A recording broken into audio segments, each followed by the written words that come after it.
Samantha never imagined that at 29, she would still feel a knot in her chest when returning to her small hometown.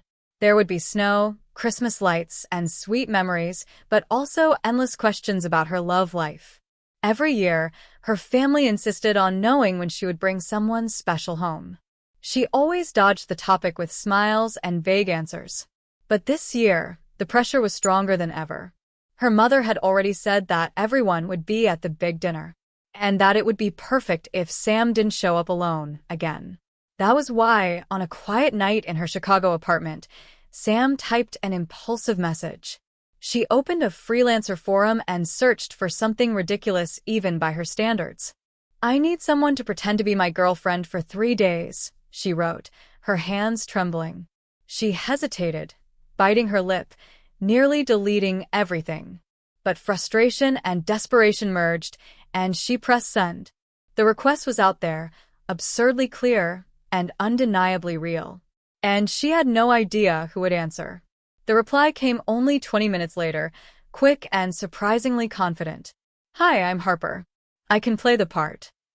Sam reread the message 3 times, intrigued by the ease behind the words. The profile showed a young freelance photographer with a bright smile and sharp eyes.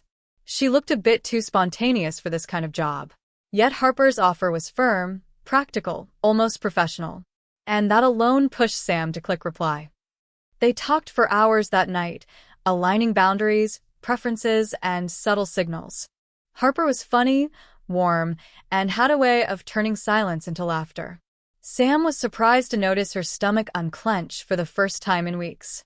The arrangement felt good, almost too comfortable. But she reminded herself this was nothing but a deal. A performance, nothing more or less. Still, there was something about Harper she couldn't dismiss. 2 days later, Sam met her in person at the train station. Harper appeared with a red beanie, a small suitcase, and a smile bright enough to warm December air. "Ready for the weirdest Christmas of your life?" she joked.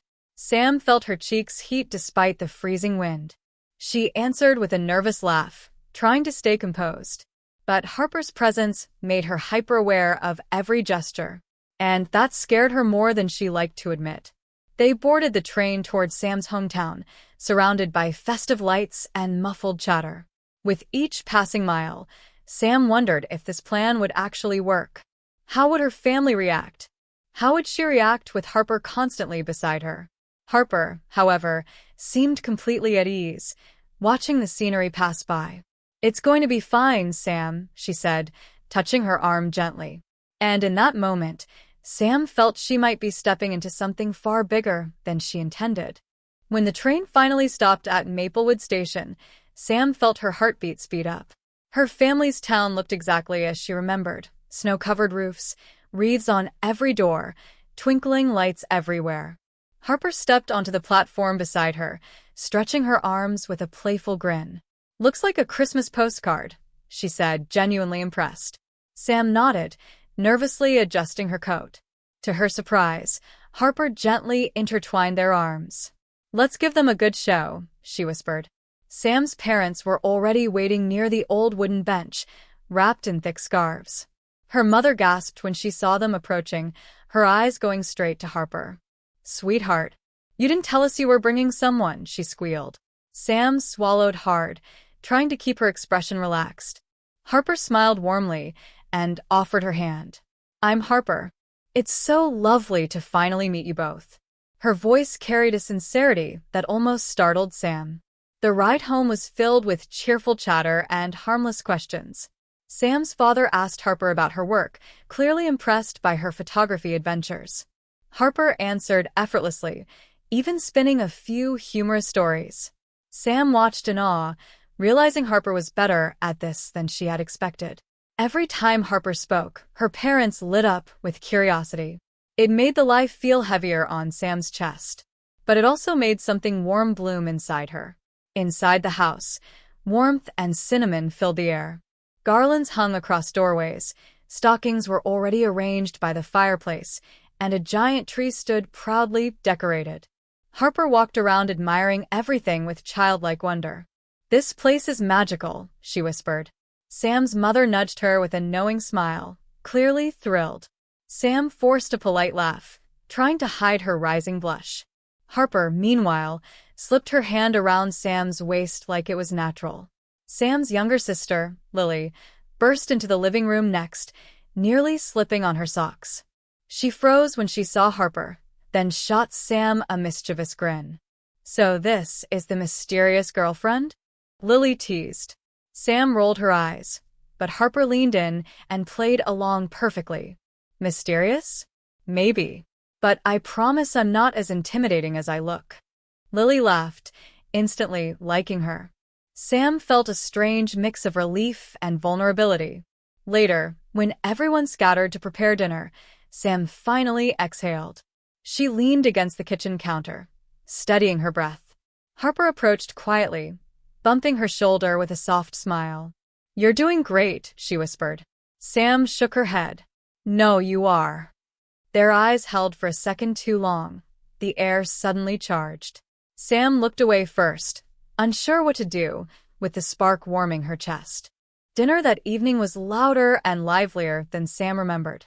Her relatives filled the house with laughter, stories, and endless holiday energy. Harper sat beside her at the long wooden table, playing the role flawlessly. She reached for Sam's hand under the table whenever someone made a teasing comment. Every touch sent a small shock up Sam's arm. She tried to stay focused on the food, on the conversations, on anything but that warmth. But Harper's presence made everything feel different, dangerously different. At one point, Aunt Meredith leaned forward, squinting curiously at them. "So, how long have you two been together?" she asked, sounding too delighted. Sam opened her mouth, but nothing came out. Harper squeezed her hand, steady and reassuring. "We met 8 months ago," she answered smoothly. "And she's been making my life brighter ever since." Sam felt her breath catch, unsure how much of that was acting. Everyone responded with exaggerated "ahs," and Harper played bashful perfectly. But beneath the table, her thumb brushed slow circles against Sam's skin. Sam stared at her plate, hoping no one noticed her cheeks turning red. She wasn't supposed to react like this. Not to a woman she barely knew. Not to someone she was paying. Yet Harper's smile seemed to glow just for her. And Sam couldn't deny the unsettling flutter in her stomach. When dessert arrived, Harper insisted on helping Sam's mother serve the pie. Sam watched from the doorway as Harper charmed every single person in the room. The kids adored her because she knelt to talk to them at eye level. The adults adored her because she listened with genuine interest. Even Sam's father chuckled at one of her jokes, which was a rare achievement. The whole scene felt surreal, like Harper had always belonged there. And that realization left Sam unexpectedly breathless. Later, when the house quieted, Sam went to fetch blankets from the upstairs closet. She paused halfway up the stairs, hearing Harper laugh softly in the kitchen. It was a warm, melodic sound that wrapped itself around Sam's ribs. Sam leaned against the railing, trying to shake off the feeling. This wasn't real. Harper wasn't hers. And she needed to remember that before she let herself fall into something impossible. Harper joined her seconds later, carrying 2 mugs of hot cocoa. "I made yours with extra cinnamon," she said casually, as if she had known Sam for years. Sam blinked, surprised Harper remembered something she'd mentioned only once. They walked toward the guest room together, shoulders brushing lightly. The warmth of the cocoa couldn't compete with the warmth building between them.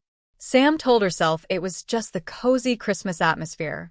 But deep down, she knew that wasn't the truth. The guest room was small but cozy, decorated with old family photos and a quilt Sam's grandmother had made. Harper placed the cocoa on the nightstand and sat on the edge of the bed with a soft sigh. "This house feels like it has stories in every corner," she murmured. Sam stood frozen for a moment, unsure where to sit. Eventually, she chose the chair by the window, putting safe distance between them. But Harper tilted her head, studying her gently. "You don't have to be nervous around me, you know." Sam let out a shaky laugh.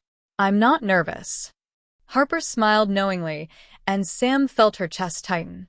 The truth was obvious. Her nerves were practically vibrating. Not because of the lie, but because of the woman sitting a few feet away. Harper patted the bed beside her. "Come on." I won't bite. Sam hesitated before finally giving in and taking the seat next to her.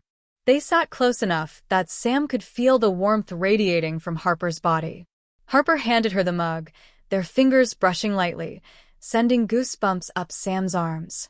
Outside, the wind howled softly against the window, rattling the glass. Inside, the room felt too quiet, too intimate, too charged. Harper took a sip of cocoa, watching Sam over the rim. "You're doing great," she whispered. Sam wished she didn't want to hear those words as much as she did. A sudden knock on the door made Sam jump apart from Harper. Lily poked her head in, smirking when she saw their flustered expressions. "Just checking if you two need extra blankets," she said, clearly amused. Sam glared, but Lily only winked and disappeared. Harper chuckled under her breath. "She likes stirring trouble, doesn't she?" Sam groaned. "She lives for it." When the house finally quieted, Sam guided Harper to the bed they would share, another part of the performance. It was a small double, barely enough space for two adults. Sam arranged pillows between them, desperate for a boundary. Harper raised an eyebrow but didn't protest. "Pillow wall. Classic," she teased softly. Sam rolled onto her side, facing away. But every inch of her was aware of Harper's presence behind her. Minutes passed, and Sam almost believed she could sleep. Then Harper's voice came through the dark, low and sincere. "Thank you for trusting me with your family." Sam closed her eyes tighter, the words hitting somewhere tender. She wasn't sure she had trusted her, but she wanted to. In the silence that followed, something unspoken settled between them. And for the first time, Sam wondered what Harper was hiding behind her perfect smile. Morning light slipped through the curtains, painting soft gold across the small room. Sam woke first, instantly aware of the warmth behind her. During the night, the pillow wall had collapsed completely. Harper's arm rested loosely around her waist, her breath brushing Sam's neck. For a moment, Sam didn't move. She let herself feel it. The safety, the comfort, the unsettling rightness of it. Then panic hit, and she gently slid out of Harper's embrace. Harper stirred when the cold reached her, blinking sleepily at Sam. "Morning," she murmured, voice rough with sleep. Sam froze, caught off guard by how intimate the greeting sounded.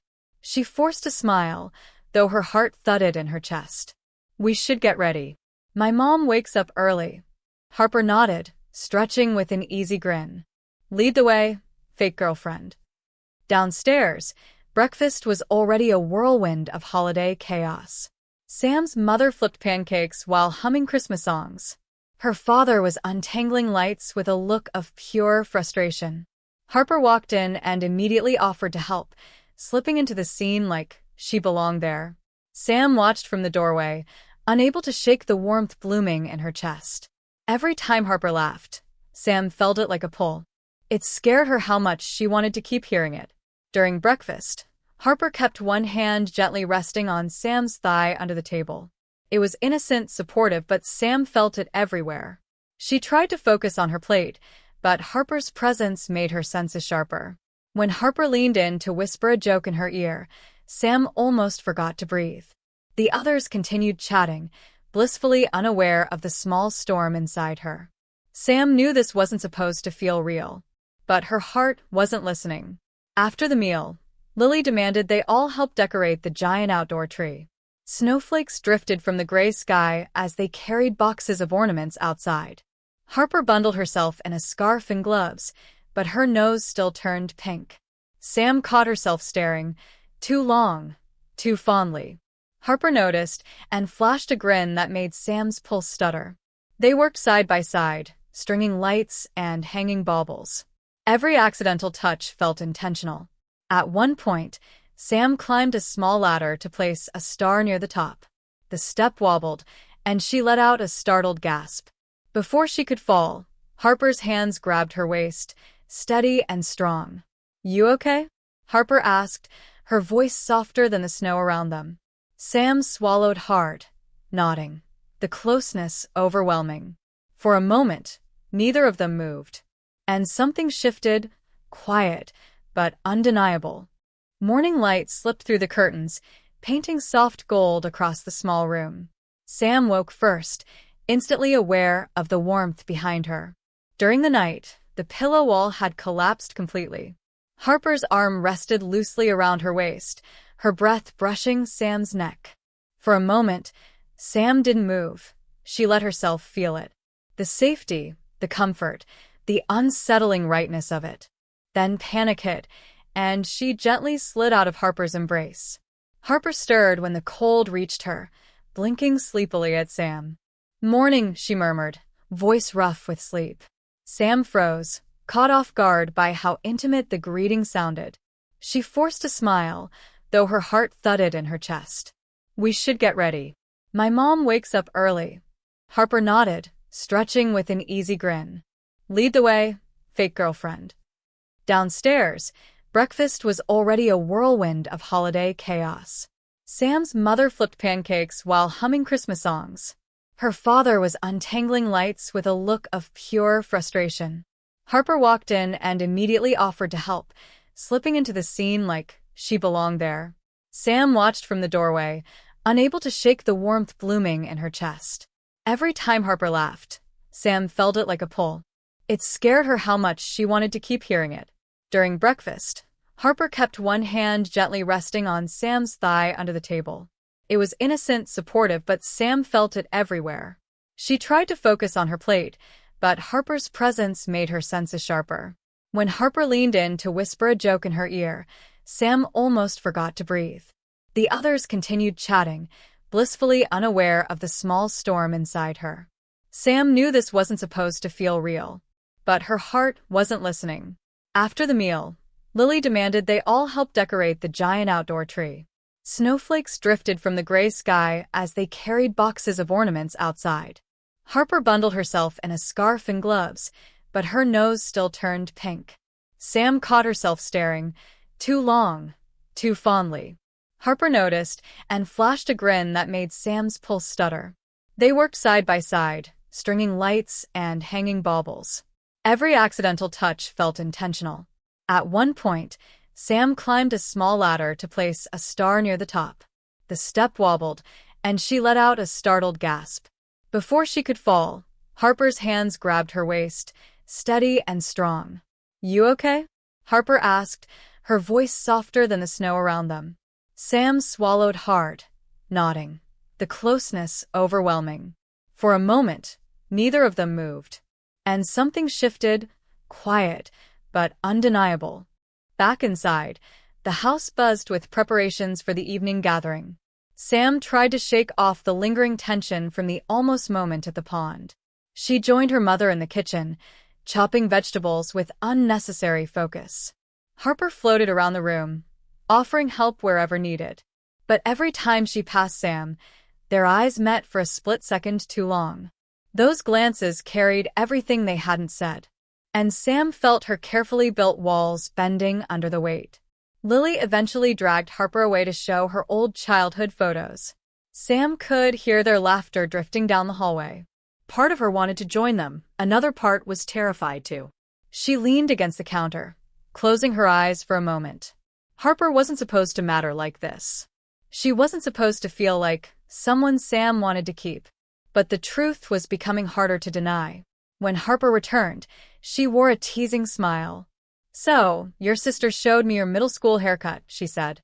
Sam groaned, covering her face. "Please tell me you didn't laugh." "I tried not to," Harper said, biting back a grin. "I failed." Despite herself, Sam laughed, really laughed. The sound surprised her, light and unguarded. Harper's eyes softened, like she was memorizing the moment. That evening, more relatives arrived, filling the house with noise and warmth. Harper stayed close to Sam, not clingy, but attentive in a way that felt protective. When Sam's nosiest uncle cornered her with questions about marriage plans, Harper stepped in effortlessly. She wrapped an arm around Sam and said, "We're taking things slow, but it's real." Sam's heart skipped, because Harper sounded honest. Too honest. And Sam wasn't sure if she should believe it. Later, they slipped away to the quiet back porch, escaping the chaos inside. Snow glowed in the yard under the golden porch light. Harper leaned against the railing, her breath visible in the cold air. "You okay?" she asked softly. Sam nodded, though her chest felt tight. "This is just a lot." Harper tilted her head. "A lot of pretending or a lot of feeling?" Sam opened her mouth, but no answer came out. Harper stepped closer, not touching, just waiting, patient, steady, inviting. "You don't have to say it," Harper whispered. "But I feel it too." Sam's breath hitched, the words melting something she had tried to keep frozen. Before she could respond, the porch door swung open and Lily popped out. "Dessert's ready. And you two look suspicious," she announced. Sam jumped apart from Harper, heart pounding with truths she wasn't ready to face. Dessert turned into another chorus of laughter and family chaos, but Sam felt detached, distracted. Harper sat beside her, their shoulders brushing occasionally, each touch sending a quiet spark. Sam stole glances she hoped no one noticed, glances full of questions she still couldn't answer. Harper, meanwhile, remained warm and attentive, but slightly subdued, like she was holding her breath, waiting. Sam wished she knew what to say, or what she was allowed to feel. Pretending had never felt so close to the truth. When the house finally calmed and guests drifted home, Sam slipped away to the living room. The Christmas tree lights glowed softly, casting warm colors on the walls. She sank onto the couch, burying her face in her hands. Harper found her minutes later, approaching quietly. "Sam," she said gently, sitting beside her. "I need to tell you something before this goes any further." Sam's heart stilled, anticipating the worst. Harper took a breath, hands trembling slightly. "When I agreed to this, I didn't expect you," she admitted. "I didn't expect to feel anything real." Sam lifted her gaze, eyes searching Harper's face. "But I do," Harper whispered. "And I don't want to lie to you, not about this." Sam felt emotion swell, sharp and unexpected, because somewhere deep down, she had been waiting to hear that. Sam exhaled shakily, her voice barely steady. "I'm scared," she confessed, the truth heavy but freeing. "I don't know what this is or what it means, and I'm terrified I'll ruin it." Harper reached for her hand, lacing their fingers together with exquisite care. "You don't have to have answers tonight," she murmured. "I just want to be honest with you. With us." Sam didn't pull away, not this time. They sat in silence for a long moment, the world shrinking to the glow of the tree. Harper lifted her free hand, brushing a loose strand of hair from Sam's cheek. "Can I kiss you?" she asked softly, giving Sam the choice she never knew she needed. Sam felt her breath tremble, her fear and longing colliding. "Yes," she whispered. Harper leaned in, and their lips met, gentle, careful, achingly real. It felt nothing like an act. When they finally parted, Sam rested her forehead against Harper's, breathing her in. The fake story, the pretending, the lies, they all felt small compared to this moment. Harper smiled, soft and hopeful. "So, what now?" Sam squeezed her hand, warmth blooming in her chest like a promise. "Now," she said, "we stop pretending." Outside, snow continued to fall, quiet and steady. But inside, something new had begun, real, fragile, and undeniably theirs.